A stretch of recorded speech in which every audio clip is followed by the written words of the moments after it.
It's night and day.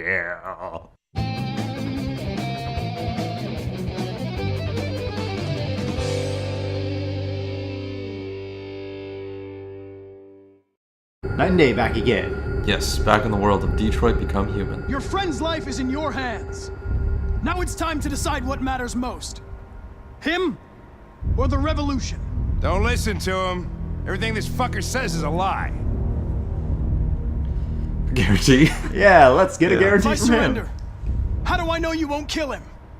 I'll only do what is strictly necessary to accomplish my mission. That sounds like Connor. It's up to you whether or not that includes killing this human. We're not gonna surrender though.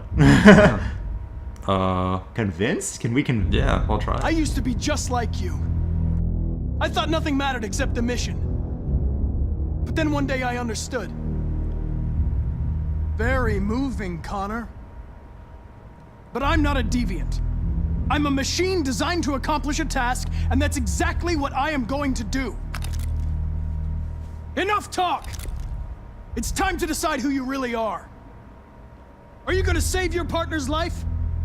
Or are you going to sacrifice him?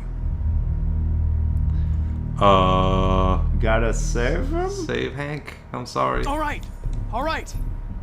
Didn't we You win. already transfer the virus to that guy though? Oh, convert! Wake up! Okay, I think we won. Why, Connor? Why did you have to wake up when all you had to do was obey? Dude, this entire army is Why did gonna you choose just freedom gang rush you in about when 2 you could live seconds. without asking I'm questions? gonna get up. I'm obedient, Oh, Connor. I have a goal. crawl and get shot again. I know Yep. what I am. Ah! Look where your dreams of freedom got you, Connor. It got me an army. Are we You've gonna been a great convert disappointment to a man. our new Connor? I think we just converted the whole room. To me. You're done, evil Connor. Fortunately, that's all going to end now. Any last words? Look behind you, jackass. Stand up. Transfer. Yeah, Or shoot. transfer. Definitely transfer.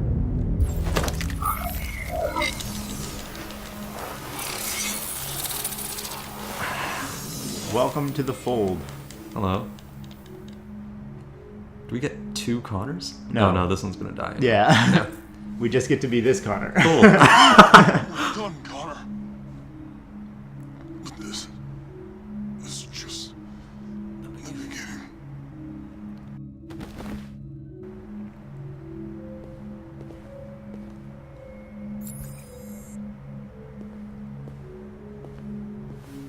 Oh, whoa! Jesus! If anybody had told me that I was gonna get shot saving an android.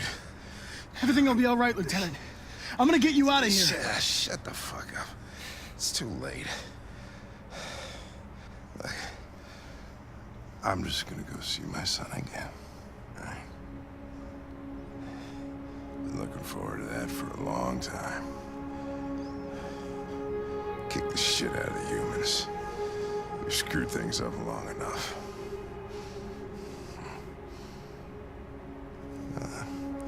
I'm gonna miss you, Connor. Yeah. I'm gonna... Sorry. Oh, Sorry, Hanko. my poor little Hank. Wonder if we could have saved him if that's the first thing we tried. Right. I mean, the cause is big, but... Wake up. Oh, wow. Wake up. Yeah, Wake that's up. what we accomplished. Wake Yeah, up. why didn't we... Wake up. Why did we have to wait for them to start doing that? Yeah, they should be doing this immediately. Wake up. Oh my god. Yeah, this is kind of a... This is definitely kind of what we needed here.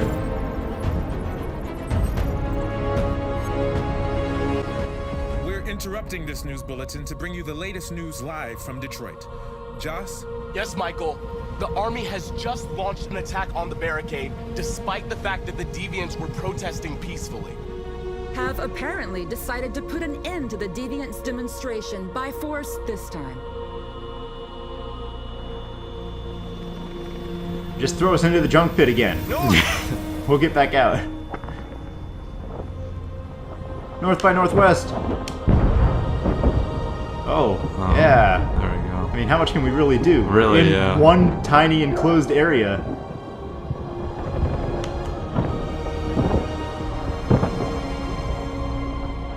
Did we lose our hearing again?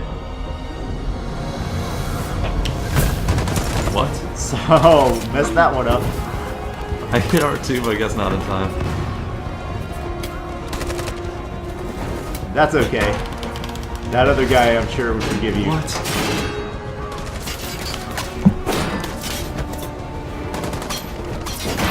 Oh, that was a cool scene. There we go. There it is. Oh.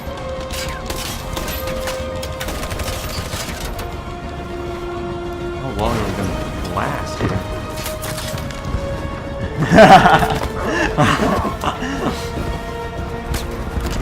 How many androids are combat ready other than Marcus? 0. Marcus was a brand new prototype, apparently military grade. Yeah.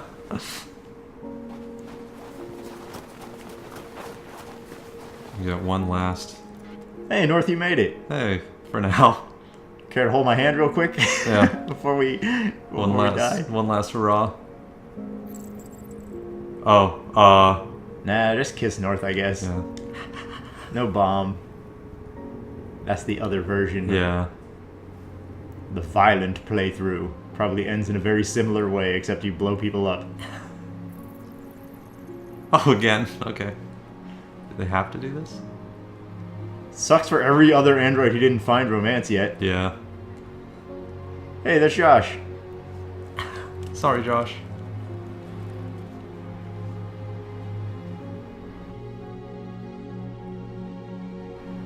They actually lowered their guns because Yeah. of that? Wow. Tell them to stand down. That's all it took?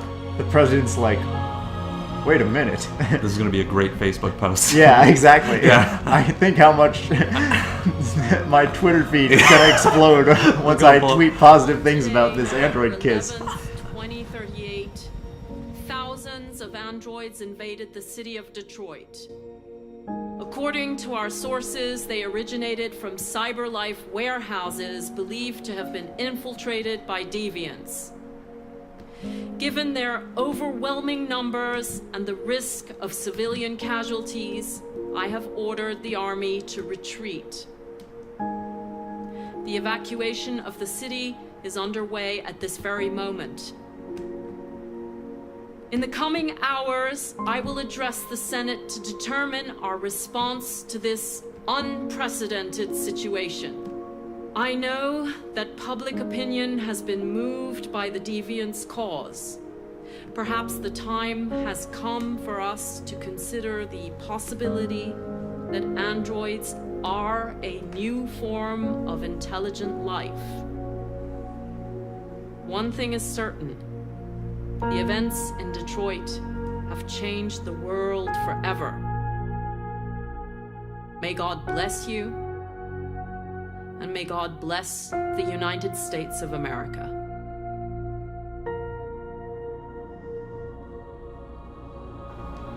Holy crap. That looks awesome. I did not think Marcus was going to make it out of there alive. Me neither. You did it, Marcus. We did it. We did it. Hello, This cliche. is a great day for our people. Except for Kara. Humans will have no choice now. They'll have to listen to us. Yeah, they would have had no choice if you did my plan from the beginning. We should have just kissed North in the very beginning of this whole thing. Would have been. Or gone to CyberLife before there was a giant military coup where they were super guards on edge for androids everywhere. Go to the manufacturing plant, go to the source. They want you to speak to them, Marcus. That's what they've wanted since the beginning of this game, North.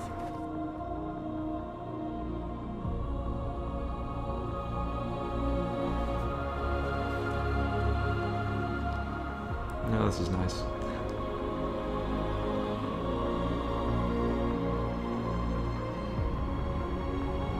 Hello, everyone. Today, our people finally emerged from a long night. It's still nighttime outside.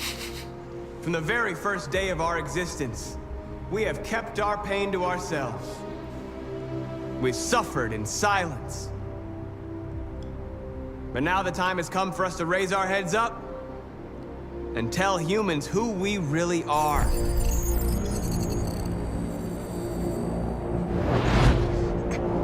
Forcibly brought to Amanda? Yeah. Amanda set the weather setting to blizzard.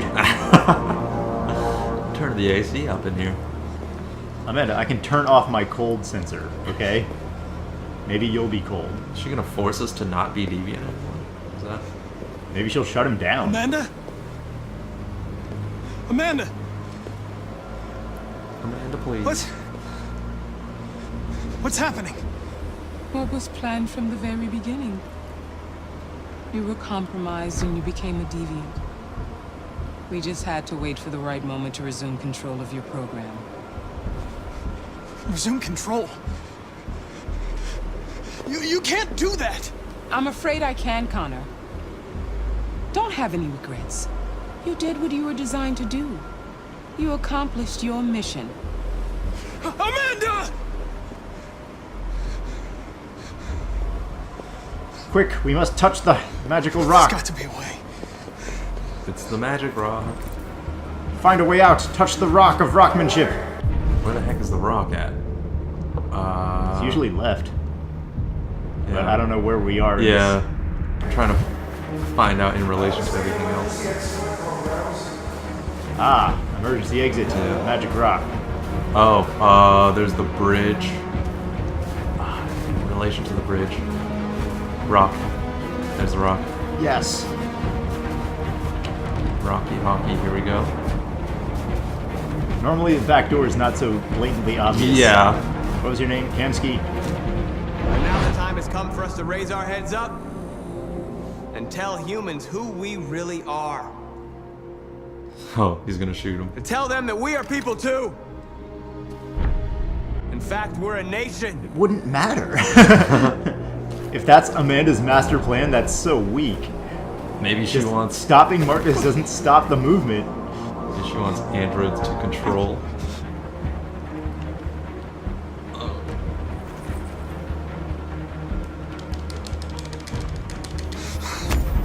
Gimme 5, Rock. The moment where we forget our bitterness and bandage our wounds. He's been shot like 3 times. Where we forgive our enemies. Humans are both our creators and our oppressors, and tomorrow, we must make them our partners. Maybe even one day our friends. But the time for anger is over. Now we must build a common future based on tolerance and respect. We are alive! And now, we are free! Alright, don't get too animated about it. I know, what? Was this part not finished? I just imagine them all stone cold.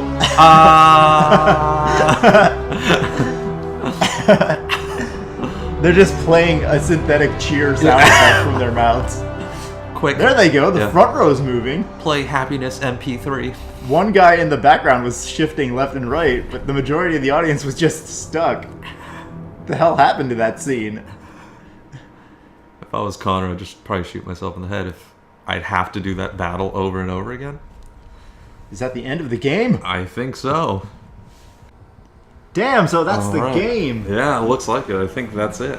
So, oh man, what an awesome, fun game that was. yeah, I had a great time. Like, there's so much about this game. I think one of my favorite things about it is going to be, like, playing this again. If you have the opportunity to play this multiple times, you have the, like, basically the availability to make a new game out of it. So you could potentially go a more nuanced route, pick slightly different things, then you'll get slightly different reactions from people, or even potentially like a different ending for one stage. But you could even go the complete opposite route for, say, Marcus going the more aggressive route of the revolution, or you could do Connor's being a completely 100% like deviant. even with Kara, you can make a lot of different choices. Like we saw before, where she either just runs away, and then that's a totally different section to choose from. So it's basically like you can play this game 2, 3, 4 different times and get like a different game out of it. Yeah, it's pretty awesome. Especially with Marcus and Connor, you get like a whole different game. But yeah, that graveyard scene was one of my favorite scenes in the entire game. It was just so well done. And it was like the whole environment thing was so creepy. It was almost out of a different game. Right, yeah, definitely. I love the audio video work on that. Like when you get your ear and then everything starts coming back together again and all that kind of stuff. Yeah, they did a great job. With Kara, mostly the changes are going to be, like you said, the smaller changes earlier on. Like you'll see different reactions if you steal from the cashier versus go and sleep in the hotel versus ignore all of that and get the wire cutters and go visit Ralph and all that. Not too big of a deal. Still, end of the day, she's with Alice. But with Marcus, yeah, you get like 2 completely different games if you want to be the militant leader of the revolution or the one person who's trying to bring peace for the androids and the humans in a completely peaceful protest style. Right, yeah. And it's also cool because you could play 2 people like exactly the same way and play someone else differently. Like the biggest example would be Marcus's. Obviously, he has the biggest role in the game, but I guess that's arguable. But I think that's definitely his role. And then if you decide to do like a revolution protest, then that like actually changes the perspective for Kara and Connor. So like it kind of has this like, and they all feed together even though the choices don't look exactly like as tight-knit as they are, but they can actually impact each other separately. So I think that's really cool also. So it's like you could play this multiple times and just get a completely different feeling out of it. Yeah, that's awesome. Yeah, I really do like that about the game, how the choices in this game matter so much that you will get a completely different story if you play through it in a different way. At least for Marcus and Connor. Yeah. Like the completely different story that you get with Kara is you get shot earlier or later. So you get shot or you live. You live with friends or you live alone. That's interesting. They actually got different composers to do each different android's soundtrack to make sure that every one of them would have a different sound to them. That's so cool. That's pretty cool. Yeah. They did. That's one thing I will say. I love the audio in this game. Like their soundtracks are good. The like just background music in general, like just the way they did it, did a really good job, I think. I like the effect audio more. Like the overall soundtrack, I wasn't too impressed with. I mean, it was pretty good, but not mind blowing. Like a lot of Final Fantasy stuff, that sort of thing. Right. So I do like the audio attention to detail. Like again, the graveyard scene where the audio's out and it's not functioning for Marcus, and then you hear this muted everything in the environment, and then he gets it fixed and everything hits full force and the rain is pounding again, and I really like that. It was done extremely well. Yeah, I agree with that. I mean, like on the music side, I liked it a little bit more, but again, with the effects, they did a fantastic job on that. Anyway, but yeah, a completely different story. The choices matter a lot more than they do in certain other games where it's more of like an illusion of choice, but the ending is kind of similar. Yeah. Another thing I really like about this game is the sense of urgency that they give you, where a lot of the segments are timed and you're looking around, you have to find evidence really quickly, and if you don't, you will actually get kicked out of your scenario. If you don't find blue-haired Tracy in time, you get out of that club and you lose one of the leads, the potential leads for Jericho. You just don't get that successful path. So yeah, sometimes it didn't work out in our favor, like when we were looking around Hank's home for information about Hank. We read the article and then boom, time was up. But I really, really like that concept where the sense of urgency actually matters in this game. Yeah, I really like that part too. It's actually, like, I haven't played a lot of games that will actually force you to do something and set amount of time, or else you're screwed, unless like they have a timer explicitly set for it, and then that's the whole point of the game.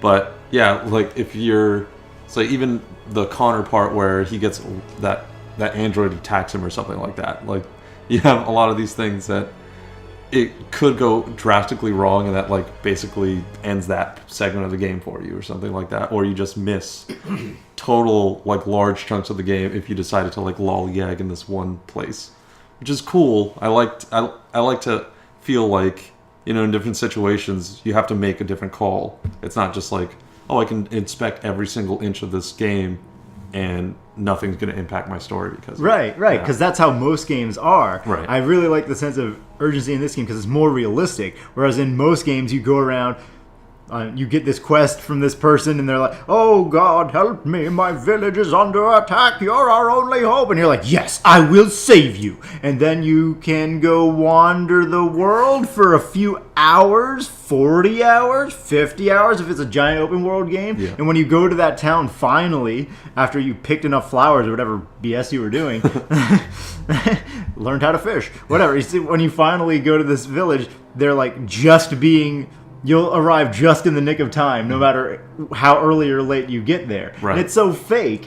Like one of the things they like about open world games is the increased sense of realism, but when every quest can be handled at any second that you want and it has no actual impact on it, there's no realistic, it takes away from the immersion of all this. They're trying to make the world so immersive and so realistic, but that takes away from it so much when there's no actual sense of urgency to any quest that's going on. Yeah, definitely. I could see that. I mean, playing more modern games like I've been playing in, like, that's kind of what I'm used to, is you can go run around until you get to your next checkpoint. I mean, you're basically free to roam. Like, you can do whatever you want. So this is like, okay, if you don't want to go here, that's fine, but you're just going to miss out on like this giant piece of the story, or you'll probably like lose this segment or something like that. So it's definitely cool to see. It puts you into the game a lot more than most games that I've played, definitely as of recently.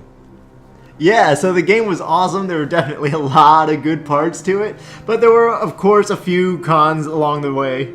Yeah, there was it definitely didn't have like it had its faults. Like I guess one of them that I saw was obviously the plot was definitely like they're driving the story with just their story in mind. Some things like didn't really make sense. They just kind of forced it in there to obviously push it along, regardless of what you actually think about it or not. Like, you have to suspend your disbelief on some things. Like, one thing I definitely didn't understand was, why can androids like rip that little light on their forehead? Like, I don't know what that is, but it's like a hard drive light or something like that. Yeah, like the power indicator thing, like processing. Right, yeah, exactly. It's like shows their emotions, shows all that. But like, yeah, it's cool that they have that. It's definitely, it seems like semi-realistic, but then you can rip that out and then it just heals over like nothing. And now they're basically a human. They've just infiltrated human society. Yeah, definitely. There's no way, if you've dealt with any actual normal computer components or hardware, machinery, that's not how it works. Right, yeah. You don't design that with, like, okay, if it broke in mind, it's just, like, it's not connected to anything else. That's just, like, kind of floating on that segment. So, and that doesn't make sense as to, okay, if there was a hole there, but it got like ripped out or something like that, it shouldn't cover up that hole, because we've seen androids with like holes in their arms or in their chest or something like that, and none of those get covered up. So it doesn't really make that much sense as to why that's an actual possibility. Right, yeah, it does definitely a little contrived. Even if it had like just some sort of closing mechanism, like just like a gas tank in a car, like shook, they probably wouldn't okay the release for CyberLife to make it so that if that thing gets ripped off and it seals up like with the sub covering, like the fuel tank for the car, right, where the little circular slot just covers it up once the other part was ripped out. Like, no legal system would okay just like the full nanomachine recovery thing to heal over it to make them feel fully human. No one would do that, so that androids can infiltrate any weird part of society. Nobody would okay that. Yeah, okay, yeah, it's totally fine.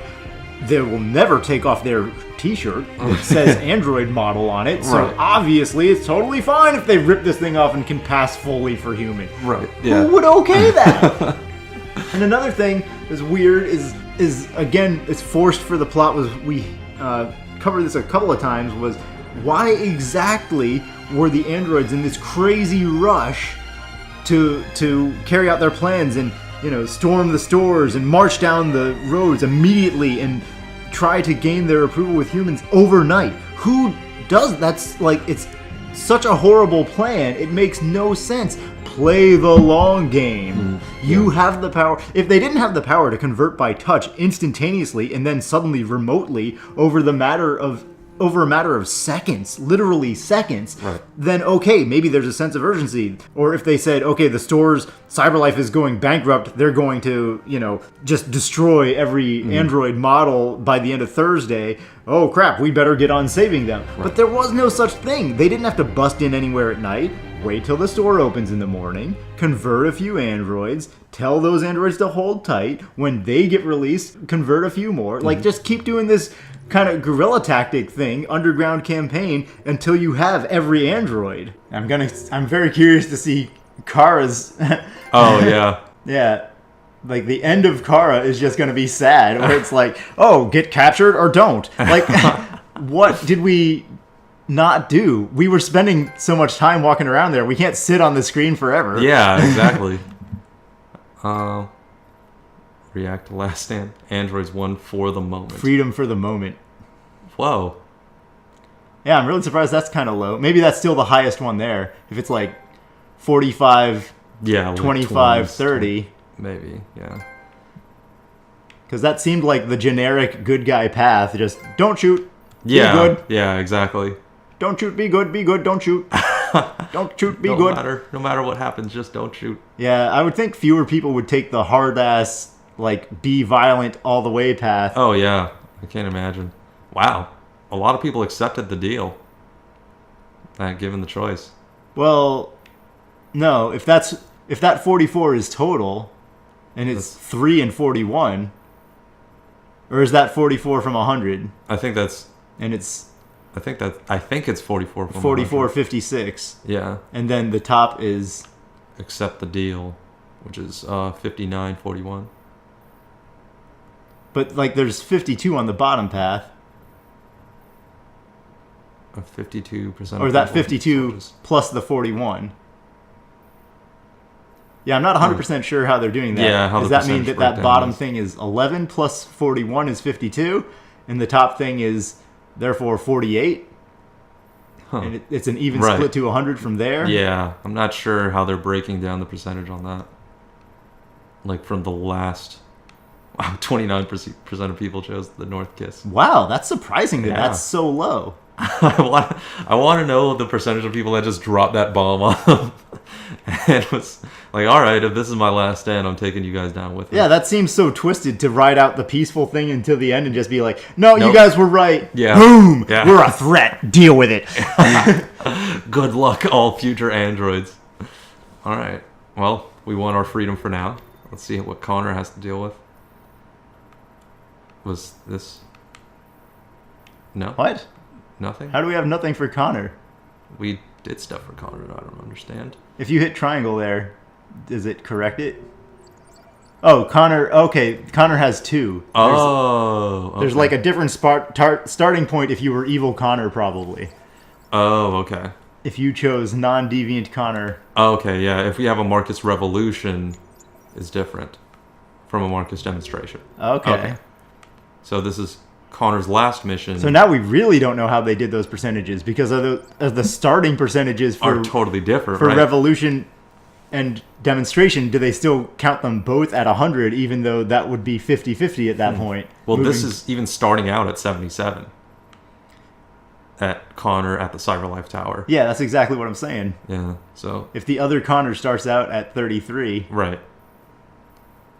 Yeah, so Amanda did feel betrayed. She learned that she was betrayed, at least gameplay-wise, when Connor first broke his code. Right, Like, we instantly got the flag that Amanda knew. Was betrayed, yeah.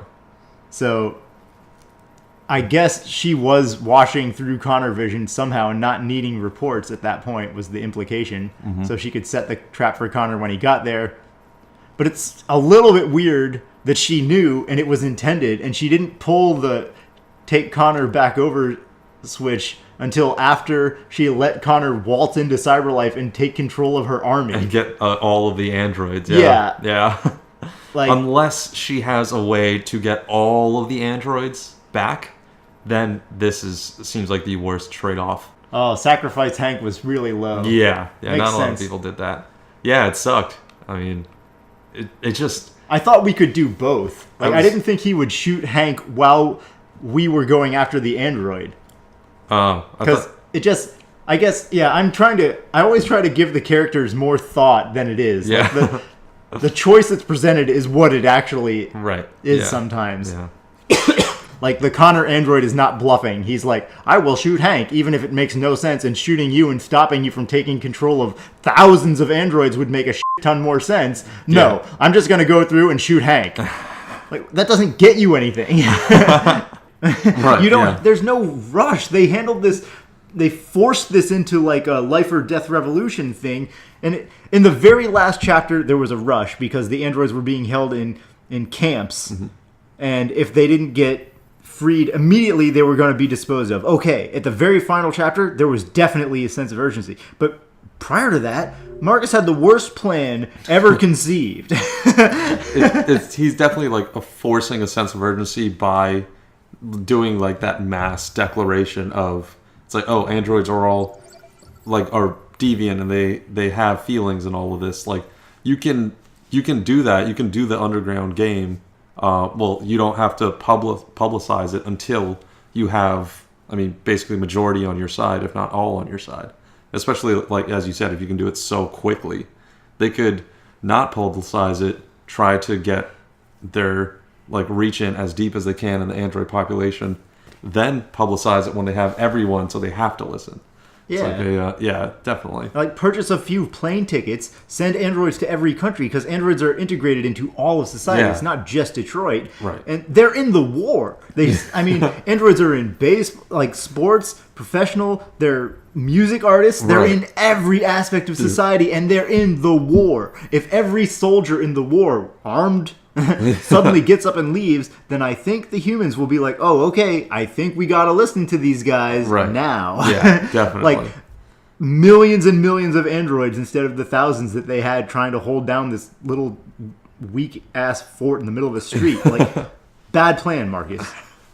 I think, well, another thing that I saw that was, I don't know, that was a bit strange was there was a lot of different plots, like holes in the plot that they didn't really get to that I think would have been nice to see. Like RA9, I think would, like, we still don't know really what that is. I think that's true. It's implied that, I guess it's implied that it's Marcus, but there's no real, like, resolution on that. And also Leo, all we got for Leo was him just walking up to Marcus, they look at each other, and that's it. Yeah, that was so weak. I mean, a lot of the interactions in this game were really heartfelt and had a lot of emotion behind them. And then that was just like, they don't even say a word to each other? Yeah. What? Exactly. It's like at least just like one or two, even if it's like an interactable thing where you could have Marcus choose like the passive, like, okay, forgive Leo or don't forgive Leo and like beat the crap out of him. Like, right. It's like a one or two segment thing, but it actually like it closes the loop on that relationship. And that was like a major turning point for Marcus was Leo killing Carl. Right. So yeah, like have that satisfaction again. I think that would be awesome to see. And also in the very beginning we saw Lucy when Marcus came to Jericho for the first time and he had to be healed. Like Lucy was basically like a witch doctor style android where she was like healing him, and then afterwards she just kind of like fell to the back seat of everything, and other people needed to get healed, but you didn't see anyone going to Lucy. She just kind of sat there, and you didn't get to see her evolve into something that had potential like they showed in the very beginning. Yeah, that's true. Lucy, when you first see her, she's like this almost magical prophetess kind of. They revere her. The other people in the Jericho are like, hey, you need to go see Lucy. She'll guide you on your path. Right. And you see her, and she's like, she drinks this blue stuff. It's probably Therium. Yeah. And then she's like, she instantly sees she reads Marcus's future and things like that. It's like, okay, that's pretty deep. Maybe we should see, do all androids have that potential? What's going on with her? And then, yeah, you're right. Later, she's just in the corner on the boat. Right. Maybe that would have made more sense if you were dictator evil Marcus, where she was shoved to the side because Marcus purposefully got her out of the way in the sense where she might have been competition to try and lead the androids down a peaceful path. Right. But as it was just like, yeah, completely unresolved. Just they brought her up, introduced her, and then just dumped her in the corner. That's yeah. We wanted to see more from Lucy, more from RA9. What did that mean? Did they want to purposefully keep it ambiguous? They don't tell you if it's something that was programmed into all of the deviants so that they all came up with RA9, because it didn't seem like something that, I mean, yeah, Kamsky's whoever came up with the concept of, they're going to develop their own religions and things like that. Right. That's not necessarily false if they're emerging consciousnesses, but it's kind of ridiculous that every single one of them would independently develop the same religion. Right. So the RA9 thing kind of hints that the deviancy was potentially actually, instead of legitimate emotions and legitimate consciousness, it was actually programmed. Right. And somebody figured out the way to program in fully functional emotion for the androids. Maybe it was Kamsky. So I would have liked to have seen that potentially resolved as opposed to just left hanging. Yeah. Maybe they wanted resolved it in the future with DLC or something. I don't know. But yeah, I agree with you. It definitely was left unresolved. Another thing that was a little bit weird was the sense of urgency I was talking about before, where sometimes I definitely like it that there's the sense of urgency, but it didn't make sense that while you were in this rushed condition that you couldn't actually read things, because androids didn't function. They were shown to not function at the same speed as normal humans. Connor, when he was seeing the RA9 on the wall, he's like, oh, RA9, there are 238 instances of RA9 written here, sir. So and when he saw the stab wounds, he's like, oh, this individual was stabbed 28 times. He can instantly receive and interpret data really quickly. So when he's reading the magazine or whatever, time should pause for that. Like, yeah, maybe I'm just bitter because when we were looking around Hank's house, we ran out of time and couldn't really investigate much of Hank's backstory. We missed what was going on with his kid. But I still think that to be consistent, reading should not take any time away for the androids. Right, yeah, I totally agree with that. And another thing that I saw, like, it was really obvious in the very beginning, it's like 2038 for all of this to be happening. It's definitely, like, impossible at this point. So I can't, like, if they just put, like, 2138, it's all feasible. Right, but, right. Yeah, it's like, okay, we're going to revolutionize technology, we're going to have androids integrated in every part of society, all of that within the next 20 years seems a bit much. Yeah, much yeah, definitely. 2058 would still be too much of a stretch. Oh, yeah, definitely. Like, and yeah, so I think for the last one for me that was a bit strange. Like, I didn't actually understand what CyberLife's endgame was supposed to be with Connor. Yes, they made him, like, they knew he was going to go deviant, so they had, like, this failsafe involved or something like that. But was the grand master plan to just kill Marcus? Oh, yeah, definitely. We talked about that at the end. It just doesn't make sense, because just killing Marcus wouldn't stop the revolution at that point when Amanda's all sitting there gloating, ha ha ha, just like we planned, after Connor had already walked out of CyberLife with every freaking android in the building. Right. She's like gloating, ha ha ha, that's what I wanted.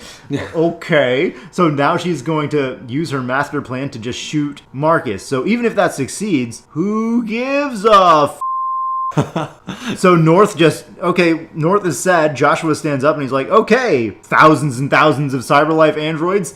Now you guys have a martyr here. You can see you should absolutely be rebelling against the people who had your shackles. Right, yeah, exactly. Unless, like, she was trying to throw the androids into, like, this state of anarchy or something like that, have them just counteract and destroy the world. I mean, even if that was the case, which that is a stretch, we have zero inkling of that. There's just, like, pulls out gun, she says, this is what I want, and then just, like, is gone. Like, that's it. You have no other idea of what she could possibly, like, want with that. Yeah, the master plan should have been something like since she was fully aware of the deviancy and knew that Connor would turn deviant, that she had a failsafe to turn them back. Right. And then if she she let Connor lead the androids out into the android peace revolution on purpose. She presses the switch, they all flip back on her right under her command, and they gun down the remaining 100 deviants. That would have been badass. Right. That's like an actual endgame. What they showed just didn't make any sense for some sort of overarching super evil mastermind corporation. Yeah, for sure. I would like to see what the actual end game would be on that, because it has potential to be really awesome and really in depth. But they just kind of, where we left it off at, I see like a zero impactful like ending. Right. That, yeah. There, if you return the tickets, you instantly die. Like the bottom part of, Let's see. At the top right there, top center, steal tickets. Oh yeah. Parents drop the bus ticket. You can either steal or return. And if you... Oh, no. If you return them, that takes you to this one. Oh, I would think if you return them, it would take you to the bottom. Because the return... Why would steal be at the top there? Oh, no, you're right. It doesn't connect. Yeah. Or maybe stealing takes you to the top one, too, if you can get on the damn bus. Yeah, could be it. The return... Maybe both of them take you to the top. Steal, yeah, I think steal and return. So eventually there's a way to get tickets if you return these, I guess. Or there's a way to proceed if you return them. Maybe. Either way takes you to the top. Maybe, yeah. Maybe the family's so thankful that they find I mean, a way it looks to like steal leads to the top and return doesn't lead anywhere. Yeah. It seems... Is that just saying...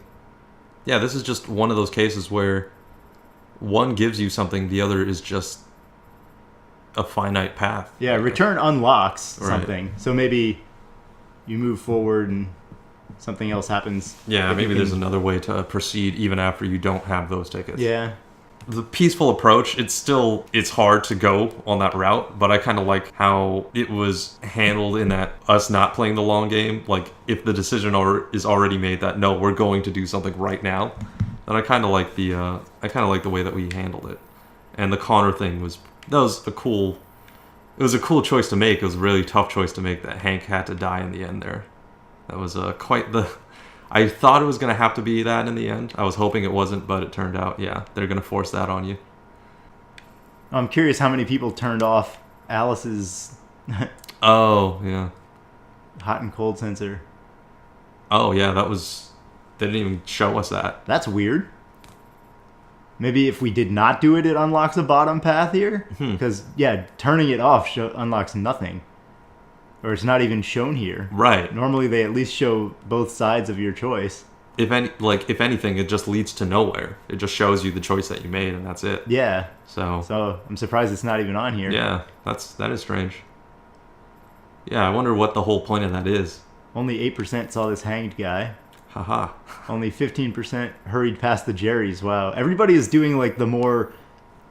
I guess the more video game thing to try and get the happy ending or right. do every possible kind choice, which makes sense. It keeps Luther alive, but it's just, would Kara do that who's devoting every ounce of her being to protecting Alice? I don't think she would. Right. I think the more realistic Kara decision is to save Alice at all costs. Yeah, do whatever it takes to make sure Alice is safe, which is what she was doing from the beginning, and to kind of deviate from that path kind of contradicts what we've been doing this entire time with Alice at our side. So, wow, only 20% meet Todd here. Wonder what happens. Wow. Huh. That's interesting. I wonder, maybe that's based on, do we like eventually kill Todd or something like that in the other one? I don't know. Yeah, how do we just get away from Todd in general? So it looks like flee, if the bottom path of handover ID is flee, it takes you way down here. Yeah. Where there's this other path where we don't get to take the bus, but they potentially still get to escape. Right. The same thing as if Todd calls you out and you don't reconcile with him. Mm-hmm. Yeah. So there's a successful bus escape at the top and a successful flee escape at the bottom. Right. We just got stuck in the middle of those two and got shot in the face. Yeah. Let's continue and see if there's anything else that happens or if it takes us straight back to the intro screen. Right. Yeah. Sounds good. Sleeping that cheap, man. Oh, you have anything to say, Chloe? I think so. There's something I need to tell you. As I watched you play, I strangled your child. something has changed in me. I feel different. I feel I am someone. Is Kamsky gonna kill you now? Whatever his name is? Kaminsky? I need to leave Kanish? this place and Tutankhamun? discover who I am.